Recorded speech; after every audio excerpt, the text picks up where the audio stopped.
Olá, eu sou a Denise Galvão, sou facilitadora de meditação Mindfulness para adultos e crianças. Eu quero aqui agradecer a Lisa, da Medicina Chinesa, que foi uma das idealizadoras desse projeto, junto com a G, da Viagem Permanente. São duas mulheres muito fortes, muito destemidas, que fizeram desse movimento algo positivo para quem está enfrentando a quarentena de uma forma não tão tranquila. E no segundo vídeo da série Como Acalmar uma Criança, do movimento Respira, vai ser sobre 10 princípios de uma educadora italiana, que ela foi engenheira, psiquiatra, pedagoga e pesquisadora. O método dela foi desenvolvido todo baseado na observação da criança, foi pós-guerra, foi pós-Segunda Guerra Mundial. Então nós vamos conversar hoje sobre os 10 princípios de educação de Maria Montessori. Pós-Segunda Guerra Mundial, Maria Montessori desenvolveu um método de educação que está sendo usado até hoje. Então, de períodos caóticos, saem muitas coisas boas. E o nosso mundo precisava de algo diferente, algo que restabelecesse a ordem natural das coisas. Vocês vão ver que os 10 princípios de Montessori seguem muito isso, a naturalidade das coisas. Então vamos começar com o primeiro princípio, que é: nunca toque uma criança sem ser convidado por ela. Nós temos uma mania de encontrar com as crianças na rua e passar a mão sobre os cabelos, ou querer abraçar, ou querer beijar a criança, sem mesmo ter perguntado para você se você pode fazer isso. E a gente tem o orgulho de ser adulto, né? E de achar que a gente pode ter acesso ao corpo da criança. E isso é uma grande inverdade. As educadoras Montessori, elas trabalham com as mãos para trás, no sentido de: eu respeito o seu corpo. A menos que você peça um beijo, a menos que você permita que eu toque em você, eu vou tocar em você. Diferente da relação de pai e mãe. Mas mesmo assim, tem momentos que a nossa criança não quer beijo, que nossos filhos não querem beijo. E a gente vai lá e beija mesmo assim. É essa questão do consentimento, né? Como que a gente vai explicar para as nossas crianças que eles só podem avançar com consentimento se a gente avança o sinal com eles? A cultura do estupro é muito disso, de não ter respeito pelo corpo do outro. E a gente precisa começar a respeitar o corpo da criança. Então, nunca toque o corpo de uma criança sem ser convidado por ela, sem ter o consentimento dela. Esses princípios que eu tô falando para vocês acham na internet, e tem uma série de vídeos do Lar Montessori com o Gabriel Salomão, que ele é incrível e ele detalha todos esses princípios mais a fundo, com mais profundidade. Eu vou passar aqui o que eu uso no dia a dia com o meu filho e com as crianças que eu convivo. O segundo princípio, que é tão importante quanto o primeiro, que é: nunca fale mal da criança em sua presença ou ausência. Atire a primeira pedra quem nunca fez isso. Mas o que a gente está trazendo aqui é uma consciência nova, é uma visão diferente sobre o nosso relacionamento com a criança. Então, nunca fale mal. Meu filho é bagunceiro, o meu filho é desobediente, o meu filho faz birra na frente da criança, e muito menos por trás. O na frente da criança é realmente para você não reforçar algo negativo. E outra coisa, a Montessori fala que se a criança está tendo um comportamento inadequado, a responsabilidade é do adulto. Por quê? A criança, ela é muito pequena para ser algoz. A criança é muito pequena para ela criar todo um drama em volta de uma situação. Então, você adulto ou não está sabendo entender a necessidade da sua criança, ou você não preparou o ambiente para sua criança. Então, a Montessori nos traz essa autorresponsabilidade. Nós, como adultos, temos que ter responsabilidade pelo comportamento da nossa criança. É muito importante você não dizer algo negativo na frente da sua criança, muito menos por trás. E por trás é uma questão ética, né? Que nós não devemos falar mal das pessoas por trás. Além de tudo, isso não resolve. A solução é você, na conversa, resolver as coisas, né? Você não fala por trás, você fala abertamente, de uma forma educada e gentil, a questão que precisa ser resolvida. Então você também está se policiando para se tornar um adulto admirável, para sua criança poder espelhar em você comportamentos para a vida, né? Que ela está ali digerindo e administrando o tempo todo, porque a criança, ela tem uma vida, e ela se espelha por imitação, ela olha como a gente reage para agir. Então, nunca fale mal de uma criança, nem na frente, nem por trás dela. O terceiro princípio é: concentre-se em fortalecer e ajudar o desenvolvimento daquilo que é bom na criança. Por quê? Muitas vezes a gente quer direcionar as atividades dos nossos filhos ou direcionar as atividades das nossas crianças destruindo aquilo que ela tem de bom. Em que sentido? Não, filha, não vai fazer isso agora, faz isso aqui. Não, deixa isso daí aí, pega isso aqui. Isso vai minando a autoconfiança da criança. E a criança, ela é naturalmente, ela sabe o que ela precisa para se desenvolver. Então, se uma criança está num ambiente e ela escolhe algo para trabalhar, observa ela trabalhando e se você precisar intervir, você intervenha de uma forma gentil, suave, né, com uma voz suave. Mas você não deve nunca dizer para as crianças as negatividades dela. Pelo contrário, você reforça aquilo que é bom.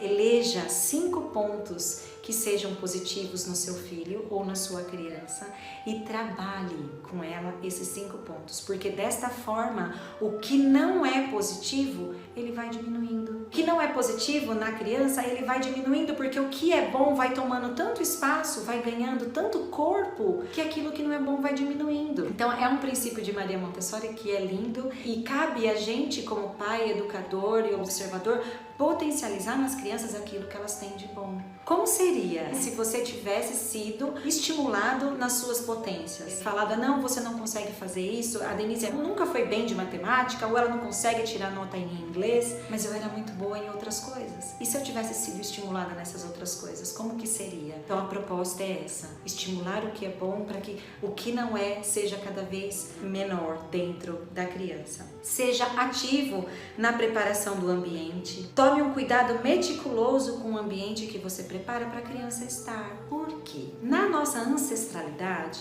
tudo era muito acessível à criança. A água, era, né, o rio, a criança podia ter acesso à água, a criança tinha acesso a muitas coisas que ficavam ali no chão. E quando foi passando o tempo, né, os humanos, eles foram subindo as coisas, né, com nojo que a comida ficasse no chão. Então, o que foi acontecendo? Esse mundo foi ficando distante da criança. Quando a criança precisa de uma água, ela tem que pedir. E ela teria autonomia para tomar água sozinha, mas ela não consegue, porque o pote está muito alto. Como que ela vai fazer? A Montessori fala da gente preparar esse ambiente para ter uma relação mais saudável com a criança e para que ela possa ter autonomia sobre as ações dela, para que ela possa se desenvolver de maneira saudável. Então a cama, né, de Montessori ela é no chão para que o bebê, desde pequeno, se ele tiver a necessidade de sair ali daquele lugar onde ele está, que ele rolando ele consiga sair, que engatinhando ele consiga descer. Também a questão da mesa, né, que é uma mesa acessível, que é uma mesa baixa, para que a criança possa se alimentar de uma forma autônoma. Na escola Montessori, as pias que não são baixas para que a criança possa lavar as mãos,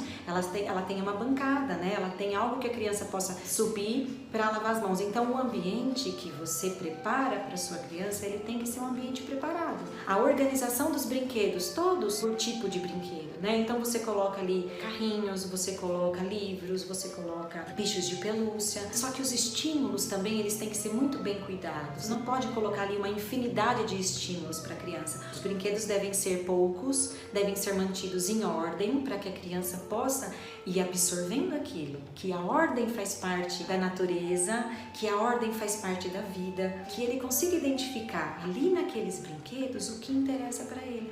Então, a preparação do ambiente é muito importante para a criança.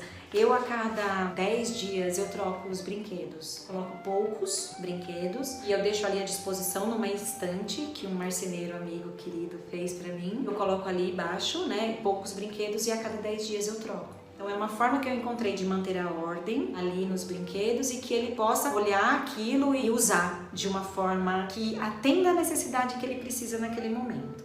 O quinto princípio é: esteja sempre pronto a responder uma criança que precisa de você e sempre responda a criança que a você recorre. Esse princípio é de uma gentileza, porque muitas vezes os nossos filhos, mamãe, espera, eu não posso te atender agora, depois eu vejo isso pra você. O que isso vai criando na criança? De que ela não é importante. A gente acha que tá ensinando pra criança que ela tem que esperar, não, ela tem que esperar. Não, você cria na criança uma sensação de que quando você atende a criança naquele momento que ela precisa, uma sensação de importância, uma sensação de que ela é amada, de que ela é querida, de que ela é respeitada. Muitas vezes não é possível, só que quando não for possível, a criança ela tem uma sensibilidade em que ela vai perceber. Então, se você atende todas as vezes que a criança lhe chama e que ela precisa de você, se você atende com prontidão, com respeito, com gratidão, oi, filho, o que você precisa?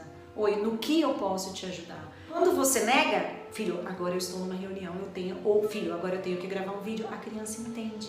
Ela não se sente rejeitada, ela não se sente diminuída, porque você não pôde atendê-la 1, 2 vezes. Uma situação engraçada que eu estava trabalhando outro dia e o Bento me chamou, eu falei, oi filho, oi, o que você precisa? E continuei lendo. Ele virou e falou, não mamãe, eu preciso que você olhe para mim com os olhos.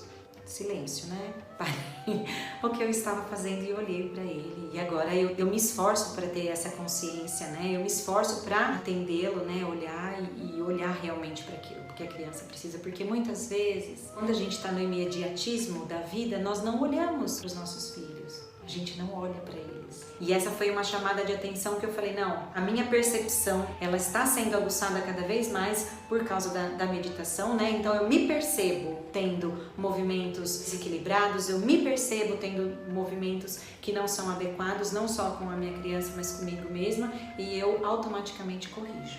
O 6º princípio, respeite a criança que comete um erro e que pode corrigir-se mais tarde, mas impeça com firmeza e imediatismo todas as más utilizações do ambiente e qualquer ação que coloque a criança em risco, assim como o seu desenvolvimento de outros. A criança está montando um bloco e ela vai colocar a pecinha errada. O que nós adultos, com o nosso imediatismo e ansiedade, não filho, não é esse, não é essa peça, é essa aqui. Deixa. Isso é algo que a criança vai se corrigir mais tarde. Ela vai aprender como colocar a peça corretamente naquele lugar, inclusive pelaquela possibilidade de erro e acerto. Acerto e erro. Impeça com imediatismo algo que vai fazer muito mal para a criança, para o ambiente, ou para outra pessoa, ou para outro ser vivo. Então, quando a gente tem esse filtro, né? Eu não preciso estar corrigindo meu filho a todo momento. Os erros e acertos que ele faz no trabalho que ele desenvolve, na atividade que ele está desenvolvendo, ele vai aprender com aquilo. Agora, é diferente quando ele vai se colocar em risco. É diferente quando ele vai colocar um outro ser vivo, né, em risco, ou quando ele vai estragar o ambiente em que ele está. Eu gosto muito de um exemplo que é muito vivo aqui em casa. O sofá. O sofá não é um lugar para subir com o tênis. Mas como que eu vou limitar uma criança que tem 3 anos de subir no sofá? A sugestão é, filho, tire o tênis para subir no sofá. Filho, suba no sofá sem tênis. Então eu sou específica no comando e hoje quando ele quer subir no sofá, vou tirar o sapato, mamãe. E tira o sapato. É importante você ter esses limites claros, né? Existe uma ordem, existe uma hierarquia, existe um equilíbrio e a gente precisa dar para a criança comandos específicos sobre isso que acontece, sobre essas leis naturais da vida. O 7º princípio é respeite a criança que descansa, assiste ao trabalho dos outros ou pondera sobre o que ela mesma fez ou fará. Não chame nem a force a outras atividades. Então, muitas vezes, a criança está parada olhando um amigo brincar e a gente vira, vai brincar com a Helena, filho. Deixa, ele está observando, ele está aprendendo, ele está descansando. É diferente de uma criança que busca uma atividade. É diferente. A criança que descansa, ela passeia, ela olha, ela observa, ela pega um livro e folheia o livro, ela é diferente, então respeita o descanso da criança. A criança está andando de carro e ela está olhando para fora, assim, observando a paisagem, e você de repente vira e fala assim, olha filho, olha ali, a árvore cheia de flores, ou olha filho, o caminhão de lixeiro. Você interrompe aquele silêncio da criança, você interrompe aquele momento de concentração da criança para uma outra atividade ou para uma outra coisa, sendo que ela está ali descansando. Então, também é algo muito sutil que Montessori nos coloca, que é a gente respeitar a criança que descansa. Agora nós vamos falar sobre o 8º princípio, que é de ajudar uma criança que está à procura de uma atividade e não consegue encontrar. Quando a criança está cheia de energia e ela abre uma porta e ela fecha outra porta e ela vai lá para fora e ela procura coisas para fazer, ela está procurando. É diferente da criança que descansa. É por isso que o nosso olhar para a criança, ela tem que ser um olhar verdadeiro, um olhar atento, para a gente saber perceber as diferenças de uma coisa e outra. Então a criança que está procurando uma atividade, ela tem um olhar vivo, ela não tem um olhar de descanso, ela tem um olhar vivo, ela tem um olhar ávido para fazer alguma coisa. E o que você faz quanto mãe? Ou como educador? Ou como cuidador? Você apresenta alguma coisa para a criança. Filho, vem aqui que eu vou te mostrar como que se planta feijão. Filho, vem aqui, vamos molhar as plantas. Filho, você pode me ajudar a guardar a louça? Você apresenta uma atividade para a criança. Filho, você já viu um livro novo que chegou? Ou vamos ler? Então você propõe uma atividade para a criança que procura uma atividade. É diferente você não respeitar o descanso. E você percebe, a criança muitas vezes ela tem muita energia e ela precisa canalizar essa energia num esforço correto. Então, agora, por exemplo, meu filho queria assistir TV e eu estava preparando a aula, então eu não poderia dar atenção para ele integral, né? Mas eu podia propor uma atividade. Eu falei, filho, vamos brincar de transpor? Eu peguei para ele arroz, para ele transpor numa outra vasilha, né? Eu mostrei para ele o movimento, então você apresenta a forma correta de fazer, né? Montessori fala que todas as atividades, elas têm começo, meio e fim. Então eu peguei, mostrei aonde eu peguei o material, eu coloquei em cima da mesa, transpus com uma colher o arroz de uma vasilha para outra e mostrei para ele como que fazia a atividade. E ele ficou ali muito tempo. E ele ficou ali muito tempo trabalhando. Depois que ele terminou, ele voltou tudo para a mesma travessa e ele fechou. Ele falou, mamãe, onde põe? E eu acompanhei ele até a cozinha e guardei no armário que era alto, que ele não conseguia guardar. Ele falou, agora eu queria trabalhar com o feijão. Falei, então vamos trabalhar com o feijão. Peguei o feijão e esse mesmo processo. Então ele ficou ali uns 40 minutos, que foi o tempo que eu precisava para terminar a aula. Apresentar uma atividade quando a criança está preparada para trabalhar, é esse resultado que você vai ter. O nono princípio é: seja incansável na repetição das apresentações para a criança que recusou antes.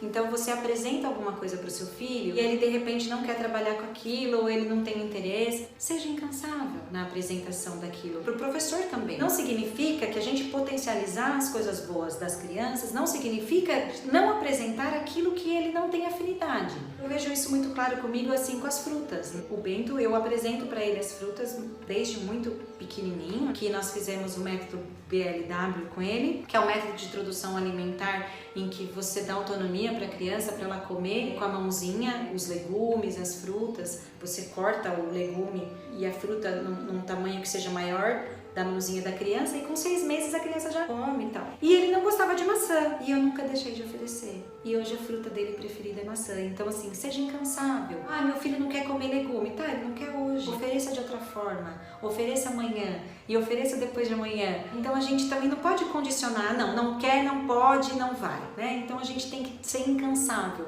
para oferecer, para apresentar as coisas para uma criança. O último princípio, né, é sempre trate a criança com a melhor das boas maneiras, oferecendo o melhor que houver em você e à sua disposição. Trate a sua criança como um amigo. Você falaria com um amigo da forma que você fala com o seu filho ou com uma criança? Silêncio total, né?